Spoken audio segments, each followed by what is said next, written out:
In the shadowy forests of medieval England, a figure emerged from legend who would captivate imaginations for centuries to come. Robin Hood, the noble outlaw who robbed from the rich and gave to the poor, has become synonymous with justice, rebellion, and hope for the oppressed. Yet beneath this romanticized veneer lies a far more complex and troubling question. Was Robin Hood truly the champion of the downtrodden? Or was he perhaps one of history's most successful examples of government propaganda designed to pacify an increasingly restless population? The traditional narrative presents Robin Hood as a Saxon nobleman, dispossessed by Norman invaders, who retreated to Sherwood Forest to wage guerrilla warfare against corrupt officials. This tale, filled with merry men, archery contests, and daring rescues, has been retold countless times across literature, film, and popular culture.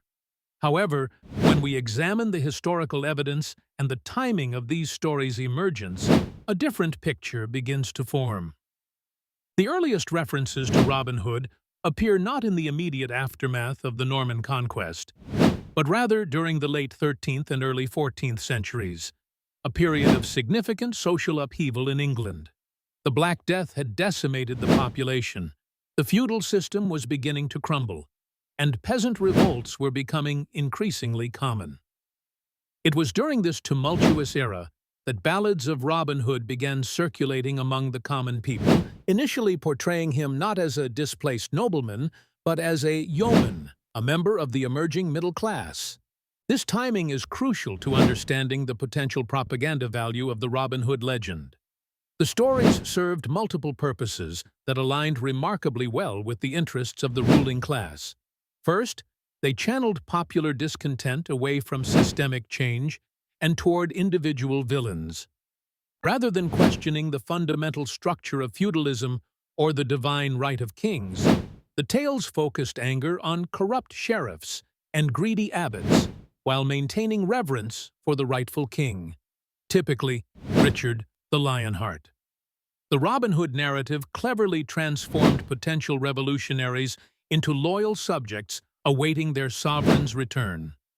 This is particularly evident in later versions of the legend, where Robin Hood's ultimate goal is not the overthrow of the system, but rather the restoration of the proper order under a just king. The message was clear: patience and loyalty would eventually be rewarded, and individual acts of charity could address social inequities without requiring structural reform. Furthermore, the stories promoted a form of controlled rebellion that posed no real threat to established power structures. Robin Hood's activities were confined to a specific geographical area, targeted individual bad actors rather than institutions, and operated within a quasi-feudal structure in Sherwood Forest. The merry men followed their leader with the same unquestioning loyalty expected of subjects toward their king, merely relocating the hierarchical system to a forest setting. Archaeological and historical evidence for Robin Hood's existence remains frustratingly elusive. Despite extensive research, no contemporary records definitively establish the historical reality of this legendary figure. Court rolls, tax records, and chronicles from the supposed period of his activities contain no verified references to a Robin Hood matching the traditional description. This absence of evidence, combined with the legend's convenient political messaging, raises significant questions about its origins and purpose. The evolution of Robin Hood's character across different historical periods reveals how the legend was continuously adapted to serve contemporary political needs. During the Tudor period, he became more of a patriotic figure fighting foreign oppression. In the Victorian era, he transformed into a gentleman bandit, reflecting 19th-century ideals of chivalry and social responsibility. Each iteration preserved the core message: work within the system, trust in eventual justice, and focus on individual morality rather than structural change.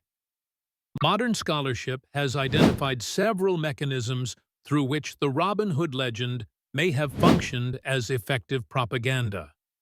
The stories provided a safety valve for social tensions, allowing people to vicariously experience rebellion while remaining passive in reality. They promoted the myth of benevolent authority, suggesting that problems arose from individual corruption rather than systemic flaws. Most importantly, they encouraged vertical rather than horizontal solidarity, with the poor looking upward for salvation rather than organizing among themselves. The parallel between Robin Hood and later propaganda campaigns is striking. Like 20th century techniques that would channel dissent into harmless outlets, the Robin Hood stories may have served to neutralize genuine revolutionary sentiment by offering a romanticized alternative that posed no real threat to established power. As we reconsider this beloved legend, we must grapple with the possibility that Robin Hood represents not medieval heroism, but rather one of history's most sophisticated examples of ideological manipulation. Whether intentionally crafted or organically evolved, the legend served to preserve existing power structures while providing the illusion of resistance and hope for justice. In this light, Robin Hood becomes not the champion of the oppressed, but their most effective pacifier, transforming potential revolutionaries into passive dreamers, waiting for a hero who would never truly come.